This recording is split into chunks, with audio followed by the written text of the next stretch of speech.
તો હેલો મિત્રો, સ્વાગત છે ફરીથી આપણે એક નવા બ્લોગમાં. તો આજે જો આપણે ઓલી વાડી હાલતા થઈ ગયા, અહીંયા આપણે કપાસ સોરવાનો છે.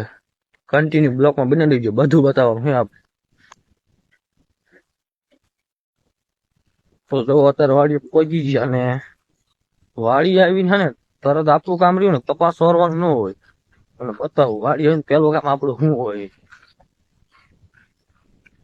સોરી જ્યાં નાખ્યા સોરી આપણે આ કપા કાલે આંખને આપણે આ સોરવાનું કીધું તું ને તમને. વાડીઓને બતાવ પેલું કામ આપણું શું વાડી આવી વાડી આવ્યું ને પેલું કામ આપણું હા હોય તરત. અત્યારે જો કપાસ સોરવાનું ચાલુ કરી દીધું અને બબે સા લઈ લીધા અહીંથી. અને આ દાળિયા છે અમારા અહીંયા સુધી લીધું સોરી પડી બધી. તો આપણે જો કપાસ સોરતા હતા આપણો ભાઈ બને આપણે શેટેથી માવો ખવડાવવા આવી ગયો સ્પેશિયલ માવો ખવડાવવા કરી રહી જો હા માવો જો આવા ભાઈ બનવા છે. વાગી જાય ખાવા બેઠા ખાવા હું તમને બતાવો અત્યારે જો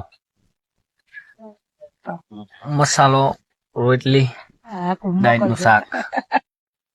તો જો ભાઈ આજે સાત આવી જાય ને આજે આપણો બ્લોક અહીંયા પૂરો કરી કાલે મળશું બીજા બ્લોકમાં. ને ત્યાં સુધી લાઈક ફોલો કરી નાખજો, કોમેન્ટમાં કીધું બ્લોગ કેવો લાગ્યો. અને ત્યાં સુધી વિશ્લો બોલે ડાર્લિંગ.